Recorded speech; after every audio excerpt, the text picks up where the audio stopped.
찰스 디킨스의 블리크 하우스. 54번째 광산에서 뛰어내리다. 잠으로 상쾌해진 버켓 씨는 아침 일찍 일어나 운동회를 준비합니다.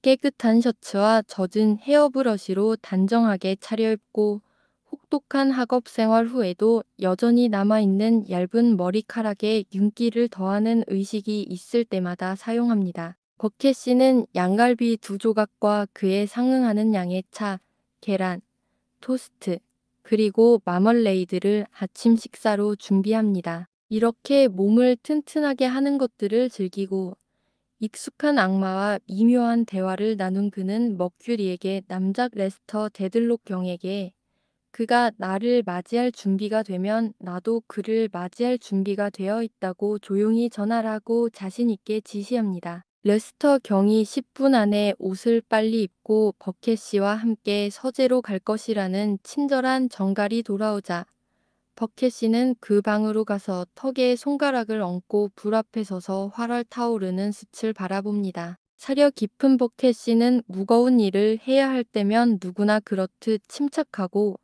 확신에 차 있으며 자신감에 차 있습니다. 표정만 보아도 거액의 판돈. 예를 들어 백기니를 걸고 휘스트를 두드리는 유명한 휘스트 플레이어처럼 보일지 모르지만 마지막 카드까지 능숙하게 플레이하는 그의 모습은 높은 명성을 뽐냅니다. 레스터 경이 나타났을 때 버켓 씨는 조금도 불안하거나 동요하지 않았습니다. 하지만 그는 남작을 옆으로 치우고 어제처럼 예리한 눈빛으로 알랑이자에 천천히 앉습니다. 그 눈빛에는 어제처럼 진지한 표정이 담겨 있었지만 그 대담한 생각이 아니었다면 어제도 그랬을 법한 약간의 동정심이 담겨 있었습니다. 기다리게 해서 죄송합니다. 경관님, 오늘 아침 평소보다 좀 늦었습니다. 몸 상태가 좋지 않습니다. 최근 겪었던 불안과 분노가 너무 심해서 견딜 수가 없습니다. 저는 통풍에 걸리기 쉽습니다. 레스터 경은 몸 상태가 좋지 않다고 말하려고 했지만 다른 사람에게도 말했을 법한 증상입니다. 하지만 버켓 씨는 그 증상을 분명히 알고 있습니다. 최근 상황 때문에 그런 일이 생겼습니다. 버켓 씨는 힘겹게 자리에 앉았고 고통스러운 기색도 보였다. 그는 큰 손 하나를 도서관 테이블 위에 올려놓고 조금 더 가까이 다가왔다. 경관님, 저로서는 잘 모르겠습니다. 레스터 경이 눈을 들어 얼굴을 쳐다봤다. 경관님, 저희 둘만 있기를 원하시는지 모르겠지만 그건 전적으로 경감님의 뜻입니다. 원하신다면 좋습니다.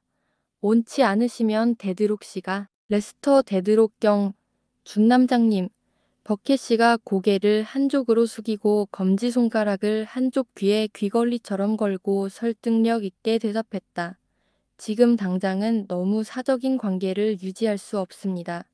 곧 알게 되실 겁니다. 이런 상황에서 특히 데드록 양의 높은 사회적 지위를 고려하면 숙녀분은 제게 호감을 가질 수밖에 없겠지만 제 개인적인 생각은 아니지만 너무 사적인 관계를 유지할 수는 없다는 것을 잘 알고 있다는 점을 분명히 말씀드립니다. 그만하면 됐어요. 레스터 데들록 경 남장님, 버켓 씨가 말을 이었다. 문의 열쇠를 돌리는데 허락을 구하려고 할 정도였습니다. 물론이죠. 버켓 씨는 능숙하고 부드럽게 그 예방 조치를 취하며 습관적으로 무릎을 잠시 굽혀 자물쇠에 열쇠를 꽂아 아무도 밖에서 들여다볼 수 없도록 조정했다. 레스터 데들록 경 준남장님, 어제 저녁에 이 사건을 종결하는 데 필요한 것이 거의 없다고 말씀드렸습니다. 이제 사건을 종결하고 이 범죄를 저지른 자에 대한 증거를 확보했습니다. 군인을 상대로요. 아니요. 레스터 데들록 경. 그 군인은 아닙니다. 레스터 경은 깜짝 놀란 표정으로 그 남자가 구금되어 있나요? 라고 묻는다. 버켓 씨는 잠시 멈춘 후 그에게 그 사람은 여자였어요 라고 말한다. 레스터 경은 의자에 기대앉아 숨가쁘게 맙소사 라고 외쳤다. 레스터 데드록 경 준남작 버켓 씨가 한 손을 서재 테이블에 뻗고 다른 한 손에 검지를 인상적인 솜씨로 휘두르며 그의 위에 서서 말을 시작했다. 자네에게 충격을 줄지도 모르는, 아니, 실제로는 충격을 줄지도 모르는 일련의 상황에 대비하도록 준비하는 것이 내 의무일세. 하지만 레스터 데드록경, 준남작, 자네는 신사시네. 나는 신사가 어떤 사람인지, 그리고 신사가 어떤 능력을 가지고 있는지 잘 알고 있네. 신사는 닥쳐올 충격을 용감하고 꾸준히 견뎌낼 수 있는 사람이지, 신사는 거의 모든 타격에 맞서 싸울 각오를 할 수 있는 사람이지. 자네를 예로 들어보겠네. 레스터 데드록경, 준남작. 자네에게 타격이 가해진다면 자네는 당연히 자네 가족을 떠올릴 거야. 자네는 스스로에게 묻겠지. 자네의 조상들이 율리우스 카이사르에게 갔다면 지금은 그 이상은 아니지만 그들이 그 타격을 어떻게 견뎌냈을지, 자네는 그 타격을 잘 견뎌냈을 수많은 사람들을 기억하고 있네. 그리고 자네는 그들의 계좌를 만들고 가족 신용을 유지하는 겁니다. 그게 바로 당신이 주장하는 방식이고, 그게 바로 당신이 행동하는 방식입니다. 레스터 데들록 경 준남장님. 레스터 경은 의자에 기대앉아 팔꿈치를 움켜쥐고 돌처럼 굳은 얼굴로 그를 바라보고 있다. 자, 레스터 데들록 경. 버켓 씨가 말을 이었다. 이렇게 준비시켜드리니 제가 아는 것에 대해 잠시라도 걱정하지 마시길 바랍니다.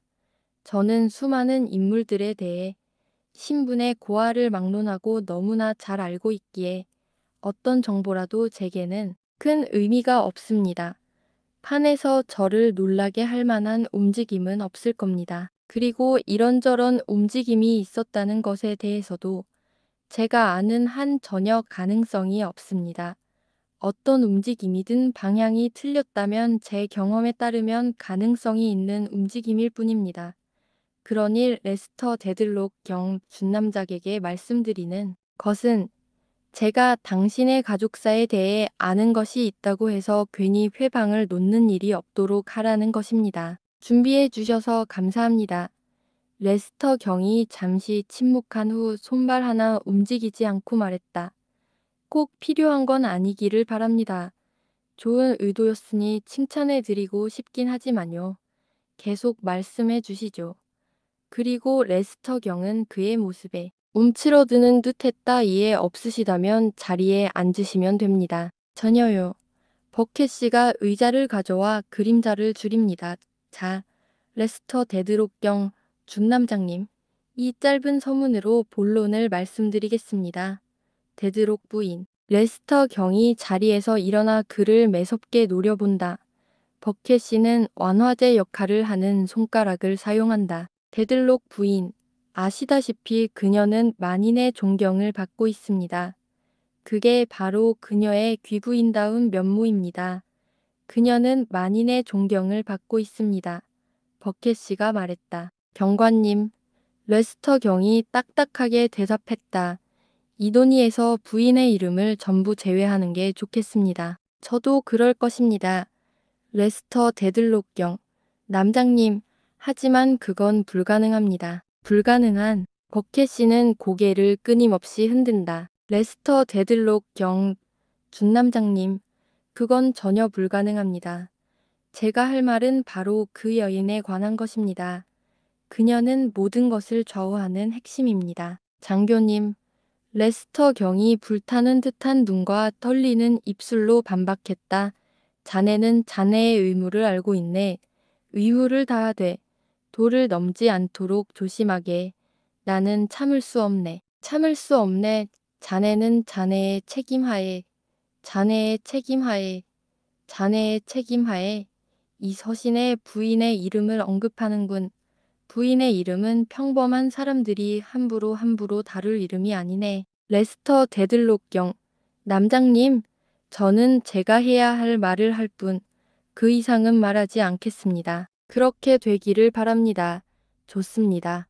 어서요, 어서요, 선생님. 이제 자신을 피하는 환한 눈과 머리부터 발끝까지 떨면서도 가만히 있으려 애쓰는 환한 모습을 흘끗 본 버켓 씨는 검지로 귀를 더듬으며 낮은 목소리로 앞으로 나아갔다. 레스터 데드록 경 남장님, 고인이 된 털킹훈 씨가 오랫동안 데드록 부인에 대한 불신과 의심을 품고 있었다는 사실을 말씀드리는 것이 제 의무입니다. 그가 감히 제게 그 말을 숨겼다면 선생님, 절대 그러지 않았겠지만 제가 직접 죽였을 겁니다. 레스터 경이 테이블 위에 손을 내리치며 소리쳤다. 하지만 그 행위의 열기와 분노 속에서 그는 멈춰섰다. 버켓 씨의 눈치 빠른 눈에 그는 시선을 고정했다. 버켓 씨의 검지가 천천히 움직이고 그는 자신감과 인내심이 뒤섞인 표정으로 고개를 저었다. 레스터 데드록 경 돌아가신 털킹훈 씨는 깊고 친밀한 분이셨습니다. 처음에 그가 마음속으로 무엇을 생각했는지 제가 다 말씀드릴 수는 없습니다. 하지만 그의 입을 통해 오래전부터 데드록 부인이 바로 이 집에서 그리고 레스터 데드록 경께서 직접 이 자리에 계셨을 때 어떤 필적을 보고 당신이 데드록 부인에게 구애하기 전에 그녀의 애인이었고 마땅히 그녀의 남편이 되어야 할 어떤 사람의 존재를 매우 가난하게 알고 있었을 것이라고 의심했다는 것을 알고 있습니다. 버켓 씨는 말을 멈추고 일부러 다시 말합니다. 그녀의 남편이었어야 했죠. 의심할 여지가 없습니다. 그의 입에서 그 사람이 얼마 지나지 않아 죽었을 때 데드락 부인이 자신의 비참한 숙소와 비참한 무덤을 혼자 그리고 비밀리에 방문했을 것이라고 의심했다는 것을 들었습니다. 저는 제 조사와 제 눈과 귀로 데드락 부인이 자신의 하녀 복장을 하고 방문했다는 것을 알고 있습니다. 고인이 된 털킹훈 씨가 저에게 그녀의 신분을 확인해 달라고 부탁했기 때문입니다. 제가 흔히 쓰는 용어를 사용하는 것을 양해해 주시면 감사하겠습니다. 그리고 저는 지금까지 그녀를 완전히 파악했습니다. 저는 링컨스 인필즈의 방에서 데드락 부인의 안내를 맡았던 증인을 그 하녀에게 데려갔고 그녀가 그 젊은 여성의 옷을 입었다는 것은 의심의 여지가 없었습니다. 그녀는 몰랐습니다. 레스터 데드락 경 준남장님, 어제 저는 고위층에서도 매우 이상한 일들이 일어났다고 말함으로써 이 불쾌한 폭로로 가는 길을 조금이나마 마련하려고 노력했습니다. 때로는 가족들에게도 일어났습니다. 이 모든 일, 그리고 그 이상의 일들이 당신의 가족에게서, 그리고 당신의 부인을 통해 일어났습니다. 저는 고인이 된 털킹훈 씨가 임종 직전까지 이 질문을 계속했고, 바로 그날 밤 그와 데드록 부인 사이의 이 문제로 악감정이 싹 텄다고 생각합니다. 자, 이제 당신은 데드록 부인, 레스터 데드록 경 준남작에게 이 문제를 제기하고 부인께 그가 이곳을 떠난 후에도 깊은 술 장식이 달린 헐렁한 검은 망토를 두르고 그에게 더 할 말을 하려고 그의 방으로 내려가지 않았는지 물어보십시오. 레스터 경은 마치 조각상처럼 앉아서 그의 심장에 생명선을 찔러대는 잔인한 손가락을 바라보고 있습니다. 그건 저 형사부장 버켓 경을 대신하여 레스터 데드록 경 준남작에게 말씀드려야 합니다. 그리고 만약 부인께서 인정하기 어려우시다면 소용없다고 버켓 경이 그 사실을 알고 있고 당신이 그렇게 불렀던 그 병사를 비록 그 병사는 지금은 군에 복무 중이 아니지만 지나쳤다는 사실도 알고 있으며 계단에서 그를 지나쳤다는 사실도 알고 있다고 말씀드려야 합니다. 자, 레스터 데드록 경 준남장님, 제가 왜 이 모든 이야기를 드려야 합니까? 두 손으로 얼굴을 가리고 한숨만 내쉬던 레스터 경은 그에게 잠시 멈춰 달라고 부탁했다. 그는 손을 거두고 흰 머리카락만큼이나 얼굴에도 혈색이 없었지만 품위와 겉모습에 평온함을 유지했다. 버켓 씨는 그에게 약간의 경외감을 느꼈다. 그의 태도에는 평소의 거만함이라는 외피를 넘어 무언가가 굳어지고 고정되어 있었다. 버켓 씨는 곧 그의 말투가 평소와 달리 느리고 이따금씩 말을 시작하는데 이상하게 어려움을 겪는 것을 감지했고, 이로 인해 알아들을 수 없는 소리를 내기 시작했다.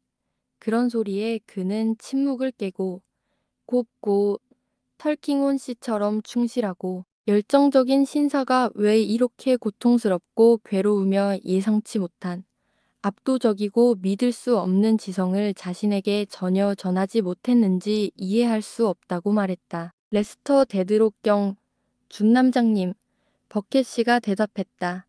부인께 말씀드리면 그 사실을 분명히 하실 겁니다. 형사부 버켓 경감님께서 말씀하신 게 맞다면 부인께 말씀드리십시오. 제가 크게 착각한 것 같지만 고인이 된 털킹온 씨는 모든 것이 충분히 숙고되었다고 생각되자마자 부인께 모든 것을 말씀드릴 의향이 있었고, 더 나아가 부인께도 그렇게 말씀하셨다는 것을 알게 되실 겁니다. 어쩌면 제가 시신을 부검했던 바로 그 아침에 말씀하실 수도 있었을 겁니다. 지금으로부터 5분 후 제가 무슨 말을 하고 무슨 행동을 할지 모르실 겁니다. 레스터 데드록경 준남장님, 만약 제가 지금 잡혀간다면 왜 그러지 않았는지 의아해하실 겁니다. 아시겠습니까? 맞아. 레스터 경은 그 귀에 거슬리는 소리를 애써 피하며 하자 라고 말했다. 이때 복도에서 상당한 수다 소리가 들렸다. 버켓 씨는 그 소리를 듣고 나서 서지 문으로 가서 살며시 자물쇠를 불고 열고 다시 귀를 기울였다. 그러고는 속으로 생각에 잠기고는 허둥지둥하지만 차분하게 속삭였다. 레스터 데들록경 준남장님, 이 불행한 집안 일이 예상대로 걷잡을 수 없이 커져버렸습니다.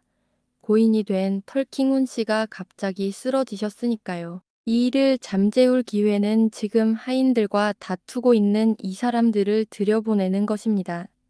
제가 그들을 헤아리는 동안 가족 때문에 조용히 앉아 계시겠습니까? 그리고 제가 부탁하는 것 같으면 고개를 끄덕여 주시겠습니까? 레스터 경이 모호하게 대답했다. 경관님, 최선을 다하겠습니다. 버켓 씨는 고개를 끄덕이고 검지를 슬쩍 움직여 복도로 내려왔다. 그러자 목소리는 금세 잦아들었다. 얼마 지나지 않아 그는 돌아왔다. 몇 걸음 앞에는 머큐리와 그의 형제 신이 있었다. 그들은 분칠을 하고 복숭아꽃이 만발한 작은 바지를 입고 있었다. 그들은 의자를 사이에 두고 있었는데 그 의자에는 무능한 노인이 앉아 있었다. 또 다른 남자와 두 여자가 뒤따라왔다. 버켓 씨는 상냥하고 여유로운 어조로 의자를 기울이며 머큐리들을 내쫓고 다시 문을 잠갔다. 레스터 경은 이 신성한 구역 침공을 차가운 시선으로 바라보았다. 자, 신사숙녀 여러분, 저를 아시는지도 모르겠습니다. 버켓 씨가 은밀한 목소리로 말했다. 저는 형사부의 버켓 경입니다. 그리고 이것이 제 권한입니다. 가슴 주머니에서 편리한 작은 지팡이 끝을 꺼내며 말했다. 자, 이제 레스터 데드록 경을 만나고 싶으셨군요. 남장님, 그분을 뵙게 되었는데 명심하세요. 그런 영예를 누릴 만한 사람이 아무나 있는 것은 아닙니다. 노신사님, 성함은 스모리드입니다. 그게 당신의 성함이고 저는 그 이름을 잘 알고 있습니다. 그래도 당신은 아무런 해를 입지 않았을 거예요. 스모리드 씨가 날카롭고 큰 목소리로 소리쳤습니다. 그들이 왜 돼지를 죽였는지 혹시 알고 계신가요? 버켓 씨는 굳은 표정으로 반박했지만 화를 내지는 않았다. 아니요. 그럼요. 그들이 그를 죽인 건 버켓 씨가 말했다. 그가 너무 뻔뻔해서요. 당신도 똑같은 짓을 저지르지 마세요. 당신답지 않으니까요. 당신은 청각 장애인과 대화하는 습관이 없잖아요. 그렇습니다. 스몰리드 씨가 으르렁거리며 말했다. 제 아내는 귀머거리입니다. 그럼 당신 목소리가 그렇게 높은 건가 보네. 하지만 그녀가 여기 없으니 한두 옥타브 정도만 낮춰줘. 그러면 내가 고마워할 뿐만 아니라 더 공로가 될 거야. 버켓 씨가 말했다. 저기 저분은 설교하는 줄에 계신 것 같은데. 체드 반드라는 이름입니다. 스몰위드 씨가 말을 덧붙이며 그 이후로는 훨씬 낮은 목소리로 말했다. 옛날에 같은 이름의 친구이자 형제인 상사가 있었는데 버켓 씨가 손을 내밀며 말했다. 그래서 마음에 들었어요. 체드 반드 부인이시겠죠. 그리고 스네그스비 부인도요. 스몰위드 씨가 소개합니다. 남편은 법률 서점 주인이자 제 친구예요. 버켓 씨가 말했다. 형제처럼 사랑해요. 자, 무슨 일이에요? 무슨 용무로 왔냐는 말씀이시죠? 스몰위드 씨는 갑자기 이렇게 돌아서는 것에 약간 당황한 듯 물었다. 아, 무슨 말인지 아시겠죠? 레스터 데들록 경 준남작 앞에서 무슨 일인지 들어보시죠. 오세요. 스몰위드 씨는 체드 반드 씨를 부르며 속삭이듯 잠시 그와 상의한다. 체드 반드 씨는 이마와 손바닥의 땀구멍에서 상당한 양의 기름기를 짜내며 큰 소리로 네, 먼저 하세요. 라고 말하고는 원래 자리로 돌아간다. 저는 털킹온 씨의 고객이자 친구였습니다. 그때 할아버지 스몰위드가 말했다. 그와 사업을 했어요. 저는 그에게 도움이 되었고 그도 저에게 도움이 됐죠. 죽고 사라진 크룩은 제 처남이었어요. 그는 유황가치의 친형제였죠. 적어도 스몰위드 부인은요. 저는 크룩의 집에 가서 그의 모든 서류와 소지품을 살펴봤어요. 제 눈앞에서 모두 파헤쳐져 있었죠. 죽고 사라진 하숙인의 편지 뭉치가 레이디 제인 침대 옆 선반 뒤편, 그의 고양이 침대에 숨겨져 있었어요. 그는 온갖 물건들을 곳곳에 숨겨두었죠. 털킹온 씨가 원해서 가져왔지만 제가 먼저 살펴봤어요. 저는 사업하는 사람이라 눈을 가늘게 뜨고 봤어요. 하숙린의 애인이 보낸 편지였고 서명은 호노리아였어요. 세상에 호노리아라는 이름은 흔하지 않잖아요. 이 집에는 호노리아라고 서명하는 여자가 없잖아요. 아, 안 돼요. 그렇게 생각하지 마. 아, 아닌. 그렇게 생각하지 마. 그리고 같은 손에 든 건 아니겠지? 아, 아닌. 그렇게 생각하지 마. 스몰위드 씨는 승리감에 도취되어 기침을 참지 못하고 갑자기 말을 멈추고는 맙소사 세상에 온몸이 찢겨나갔어요. 라고 외쳤다. 이제 준비가 되셨으니 버켓 씨는 회복을 기다린 후 말했다. 레스터 데들록 경에 관한 일이 있으면 찾아오시죠. 바로는 그분이 여기 앉아 계십니다. 버킷 씨, 제가 아직 신경 쓰지 않았나요? 할아버지 스몰리드가 소리쳤다. 신사님은 아직 걱정 안 하시는 겁니까? 모든 선장과 그의 늘 다정한 호노리아, 그리고 그들의 아이는요. 자, 그럼 그 편지들이 어디 있는지 알고 싶습니다. 레스터 데들록 경이 아니라면 제가 걱정하는 일이죠. 어디 있는지 꼭 알아낼 겁니다. 그렇게 조용히 사라지게 두지 않을 겁니다. 제 친구이자 변호사인 털킹훈 씨에게 넘겼지. 다른 누구에게도 넘기지 않았습니다. 그 사람이 너한테 돈 줬잖아. 게다가 잘생겼잖아. 버켓 씨가 말했다. 그런 건 상관없어. 누가 그들을 잡았는지 알고 싶어. 우리가 원하는 게 뭔지 말해줄게. 여기 있는 우리 모두가 원하는 게 뭔지 말이야. 버켓 씨, 이 살인 사건에 대해 더 면밀하고 철저하게 수사해야 해. 우리는 사건의 목적과 동기를 알고 있는데 자네는 아직 충분히 노력하지 않았어. 만약 당랑 용기병 조지가 이 사건에 조금이라도 관여했다면 그는 단지 공범일 뿐이었고 이미 계획된 일이었지. 자네도 누구 못지않게 내 말이 무슨 뜻인지 알겠지. 이제 말씀드릴게요.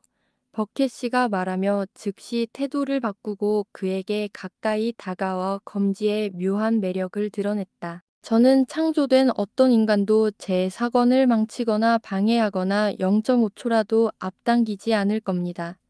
당신은 더 꼼꼼하고 세심한 수색을 원하시죠. 정말 그럴까요? 이 손을 보고 제가 언제 뻗고 저 총을 손팔에 올려놓을지 모른다고 생각하세요. 그 남자의 무서운 힘은 너무나 분명하고 그 힘은 그가 헛된 자랑을 하지 않는다는 사실에서 드러난다. 스몰리드 씨는 사과하기 시작한다. 버켓 씨는 갑작스러운 분노를 억누르고 그를 막는다. 내가 너한테 조언할 건 살인 사건 때문에 너무 걱정하지 말라는 거야. 그건 내일이니까 신문 좀 잘 봐두라고. 눈치만 잘 보면 머지않아 그 사건에 대해 뭔가 읽을지도 몰라. 난 내 일을 잘 알고 있고 그 문제에 대해 너한테 할 말은 그게 다야. 이제 그 편지들에 대해 말해야겠다.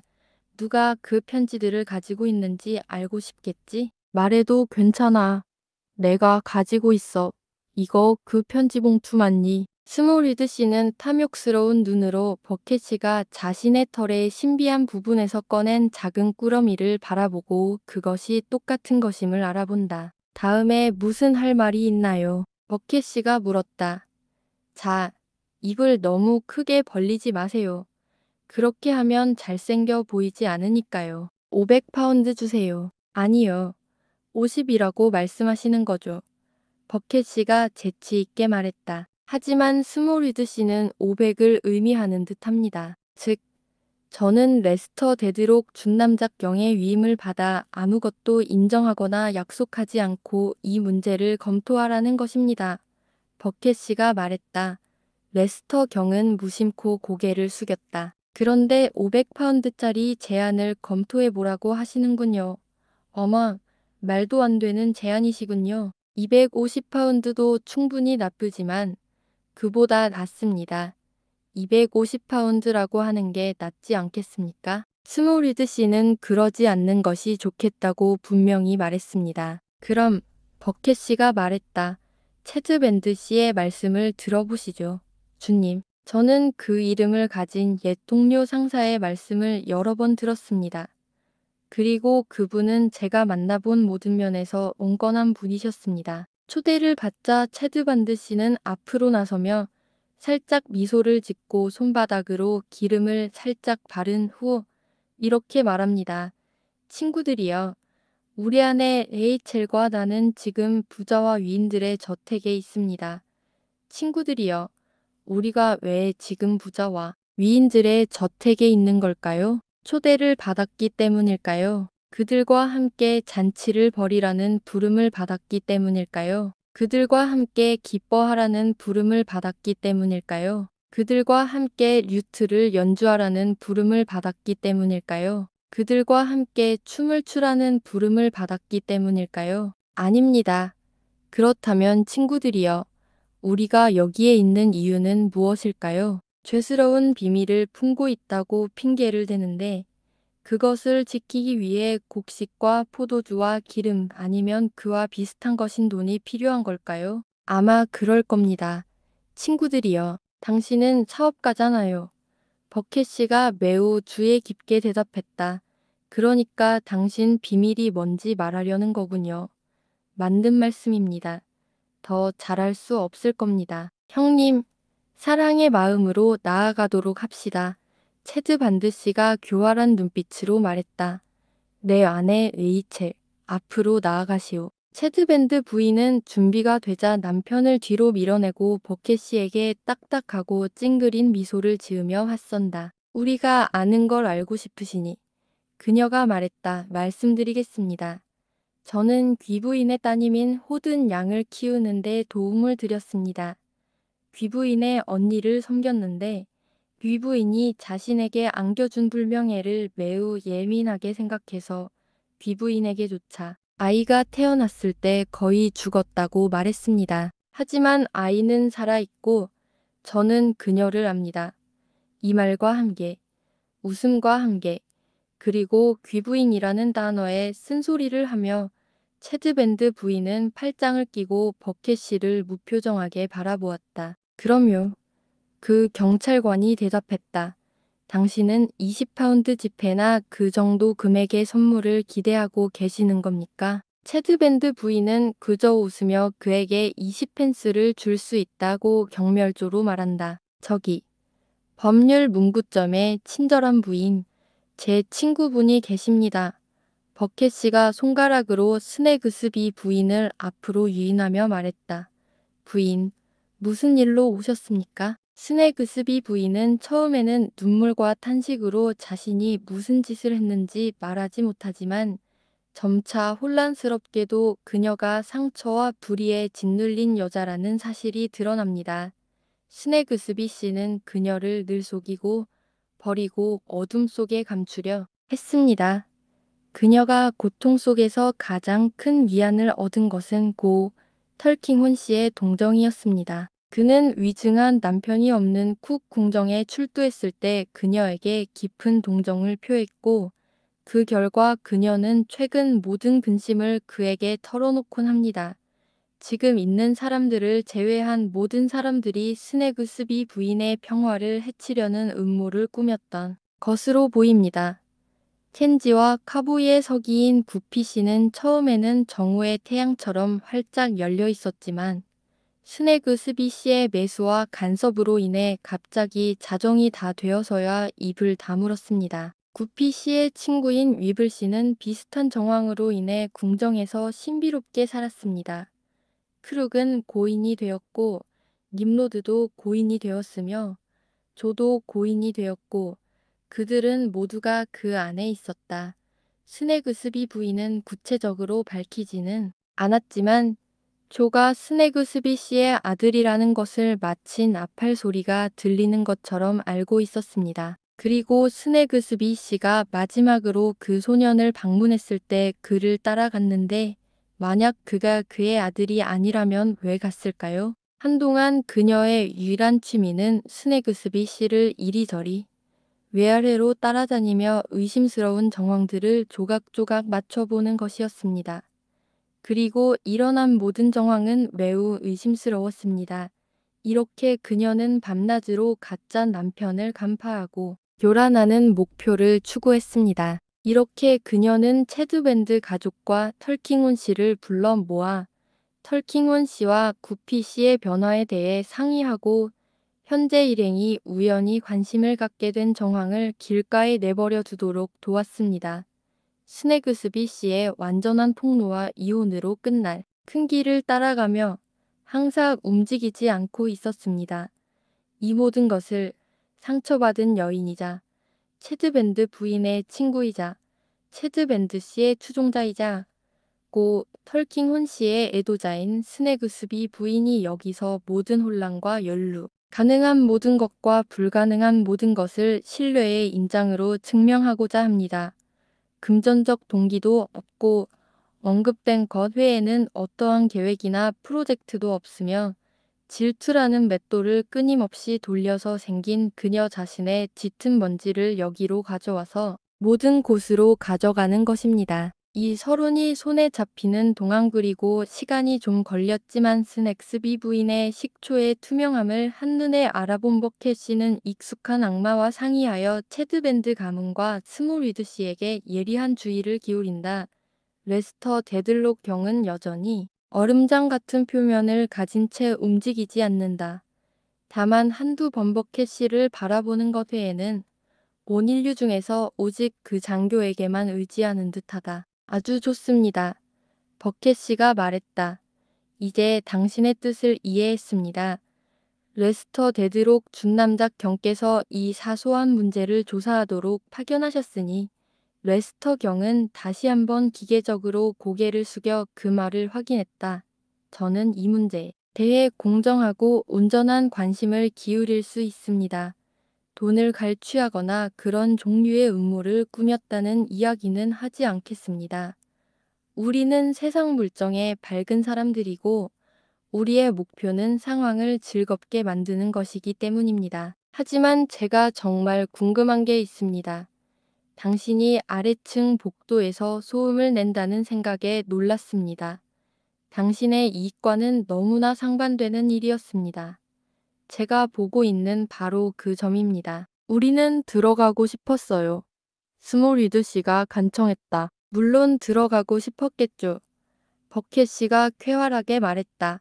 하지만 당신 나이쯤 되셨는데 제가 정말 존경하는 분이라고 부르는 분인데 팔다리를 다 쓰지 못해서 머리가 예리해지셨을 텐데 그 덕분에 모든 활력이 머리로 솟구치시는데 그런 일을 지금처럼 가까이 하지 않으면 잡지 한 권값도 못한다는 걸 생각 못 하시는 게 참 이상하네요. 당신도 알다시피 그 분노가 당신을 이기셨죠.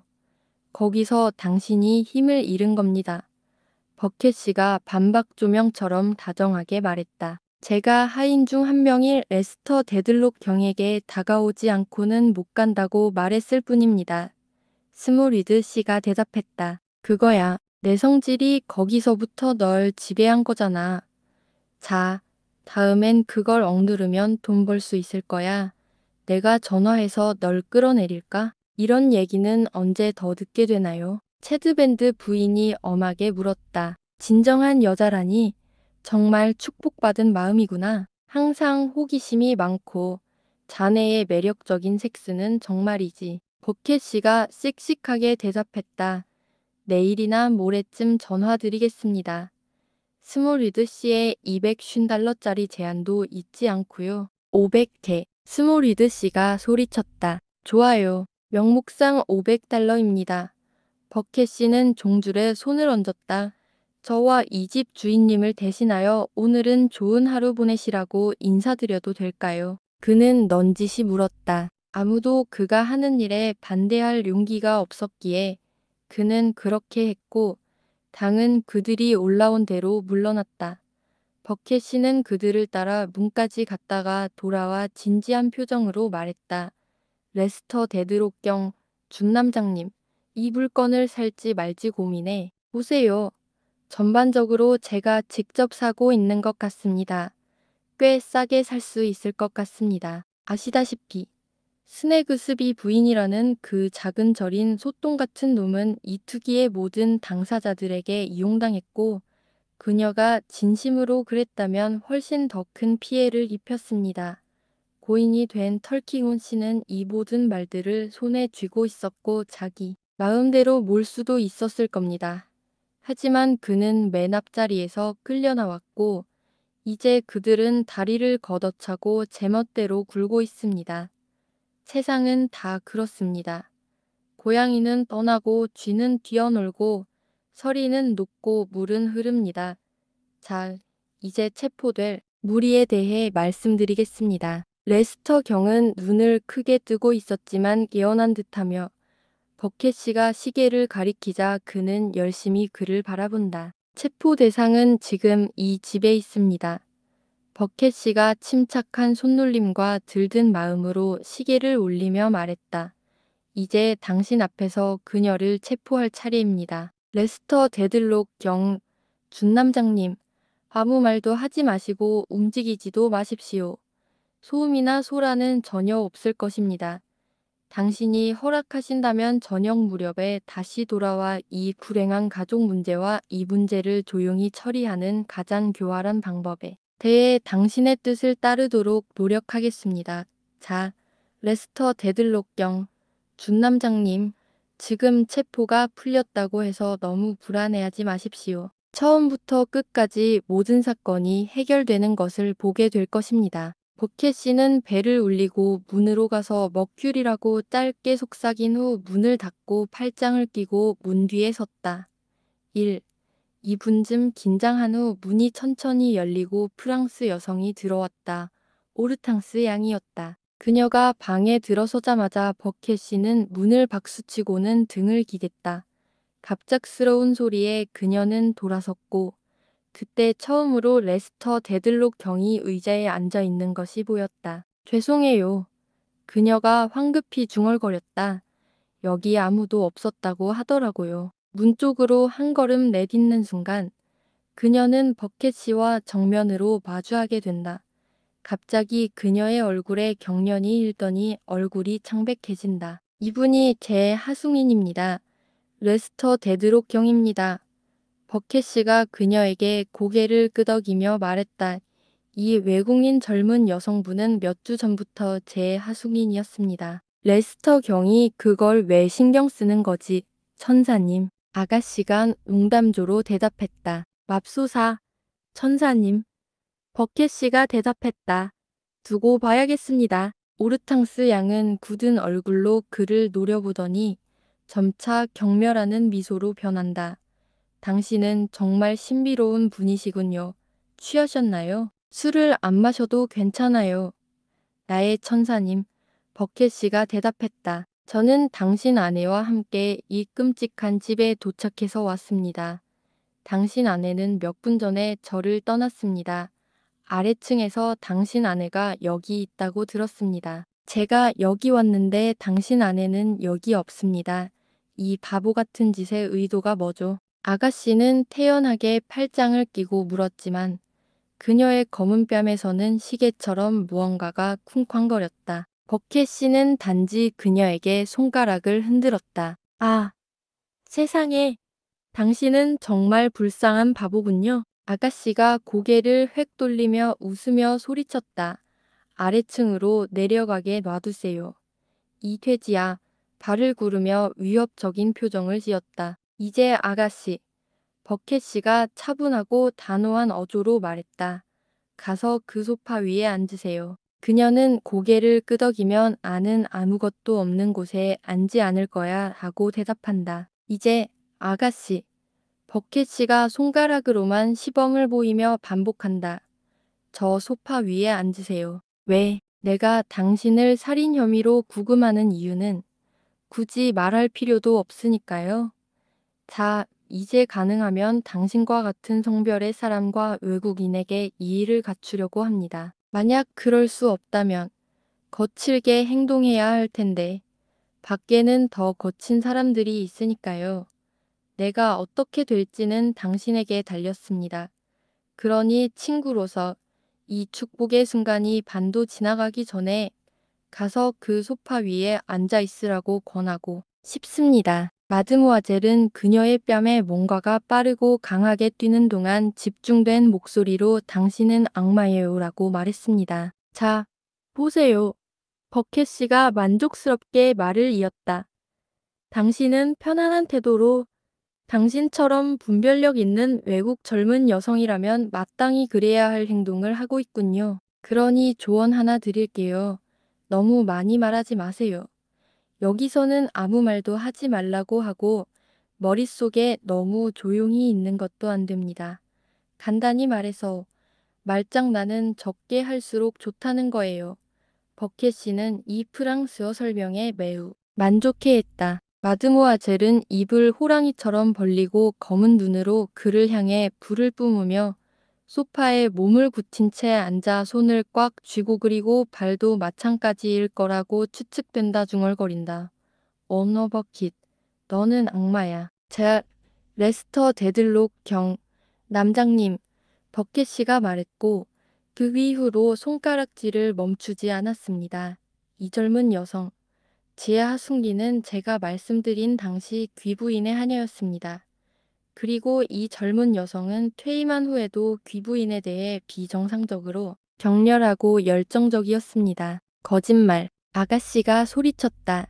저는 스스로 퇴원합니다. 자, 내 조언을 따르지 그래. 버켓씨가 거의 애원하는 듯한 인상적인 어조로 대답했다. 내가 얼마나 무례한 짓을 저질렀는지 놀랍군. 자네가 하는 말은 자네에게 불리하게 쓰일 거야. 자네는 반드시 그 말을 할 거야. 증거로 제시될 때까지 내 말은 신경 쓰지 마. 자네에게 하는 말이 아니니까. 내려놓으세요. 아가씨가 경로하며 소리쳤다. 부인께서요. 내 믿음을 보시고 아름다운 분을 이런. 이렇게 불명예스러운 분과 함께 있으면 내 인격이 망가져 버릴 것 같소. 내 영혼이 당신을 보면 정말 놀랍습니다. 버켓씨가 반박했다. 전 프랑스인들이 이 바른 민족이라고 생각했어요. 정말 그랬죠. 하지만 레스터 데들록경, 준남작 앞에서 그런 말을 하는 여자는 처음 봤어요. 그는 불쌍하고 학대받는 존재야. 아가씨가 외쳤다. 나는 그의 집에, 그의 이름에, 그의 어리석음에 침을 뱉었어. 그녀는 카펫에 이 모든 것을 상징적으로 그려놓았다. 아, 그는 위대한 사람이구나. 아, 그래.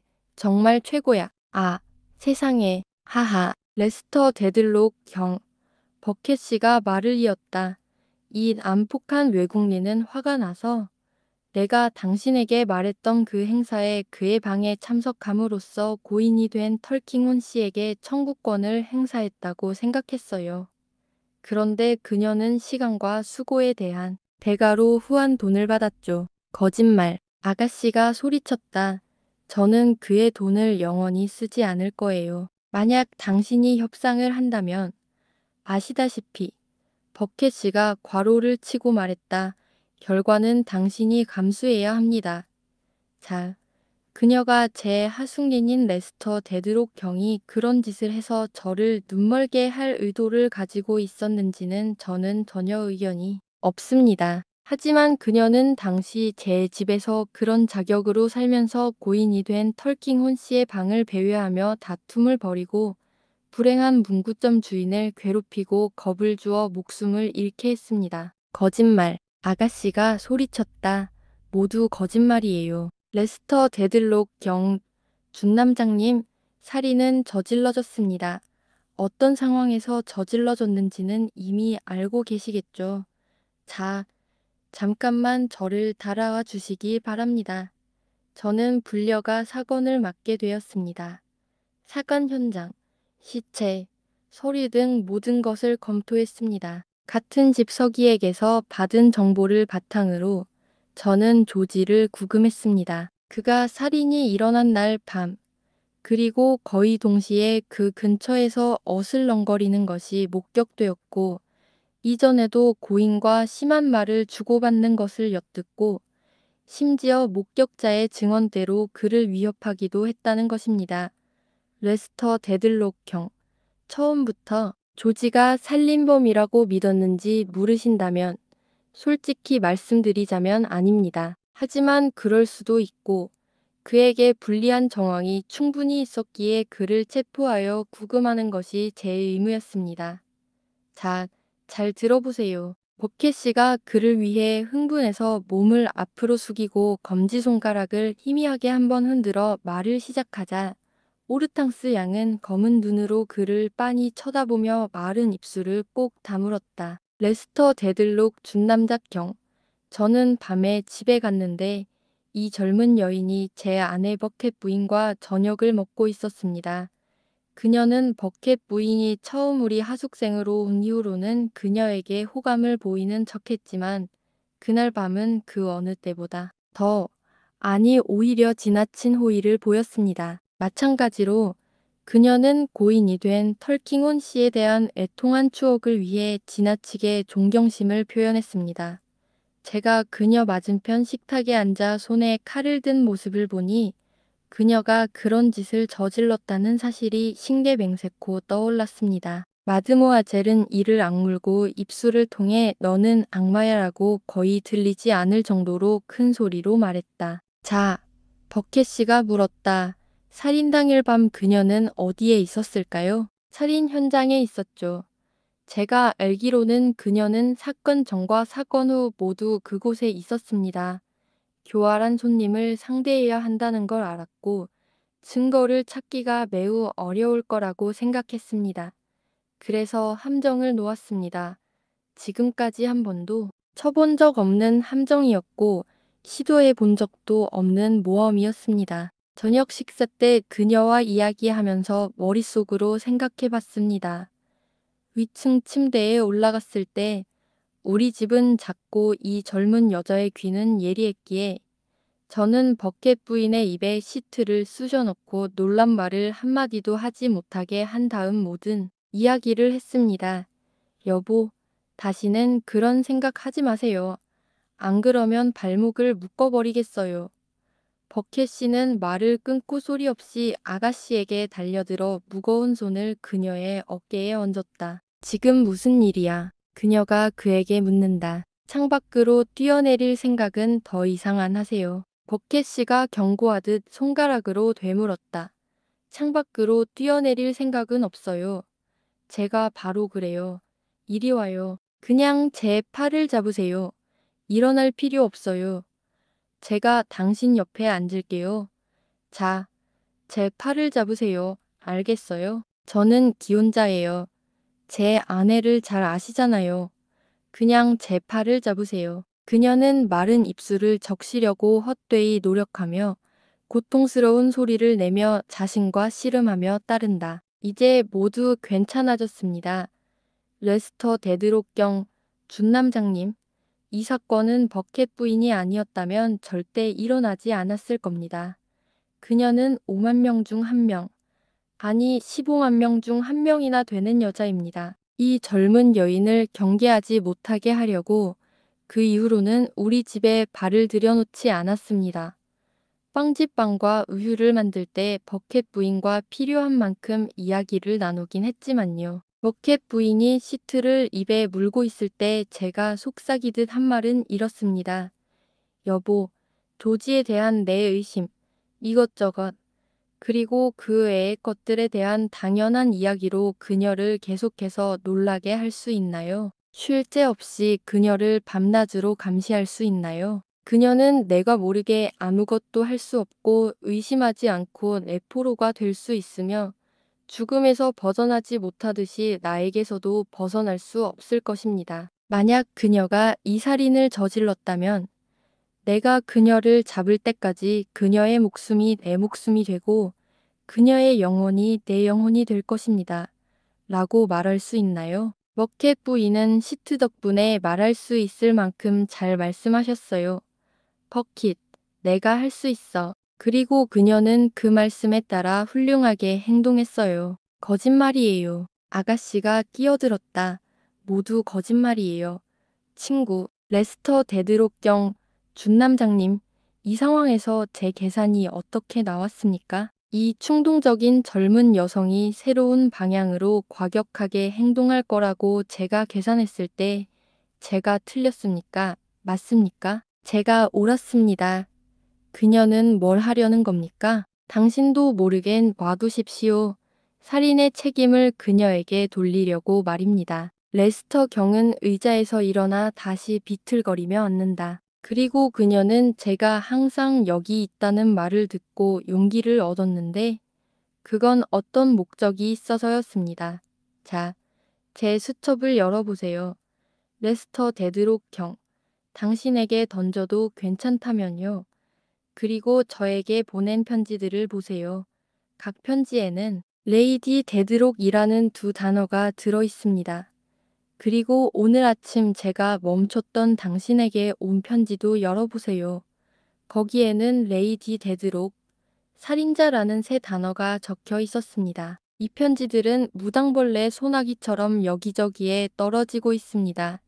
지금 버켓 부인이 감시소에서 이 젊은 여성이 쓴 모든 편지를 본 것에 대해 어떻게 생각하십니까? 버켓 부인이 이 30분 안에 해당 잉크와 종이, 그리고 다른 반쪽짜리 편지들을 확보한 것에 대해 어떻게 생각하십니까? 이 젊은 여성, 레스터 데드록경 준남작이 그 편지들을 하나하나 게시하는 것을 지켜본 것에 대해 어떻게 생각하십니까? 버켓 씨는 여인의 천재성에 감탄하며 묻는다. 버켓 씨가 결론을 내릴 때 특히 두 가지가 눈에 띈다. 첫째, 그는 아가씨에게 무시무시한 재산권을 몰래 확립하는 듯하다. 둘째, 그녀가 숨쉬는 공기 자체가 마치 그녀의 숨막히는 모습 주위로 촘촘한 그물이나 포대가 점점 더 가까이 당겨지는 것처럼 그녀 주위로 좁아지고 수축하는 듯하다. 그녀가 그 중요한 시기에 그 자리에 계셨다는 것은 의심의 여지가 없습니다. 버켓 씨가 말했다. 그리고 여기 있는 제 외국인 친구가 계단 위쪽에서 그녀를 봤다고 생각합니다. 그녀, 조지, 그리고 제 외국인 친구는 모두 서로 바짝 붙어 있었습니다. 하지만 그게 더 중요한 건 아니니 더 이상 언급하지 않겠습니다. 저는 고인이 된 털킹온 씨가 총에 맞았던 권총의 솜을 발견했습니다. 체스니 월드에 있는 당신의 집에 대한 인쇄된 설명의 일부였습니다. 당신은 그게 별거 아니라고 하겠지만 레스터 데들록 경 준남장님 아닙니다. 하지만 여기 있는 제 외국인 친구가 완전히 방심해서 그 잎사귀의 나머지 부분을 찢어도 괜찮을 때라고 생각하고 버켓 부인이 조각들을 맞춰보고 솜이 부족하다는 것을 발견하면 그곳은 퀴어 스트리트처럼 보이기 시작합니다. 거짓말이 너무 길어요. 아가씨가 끼어들었다.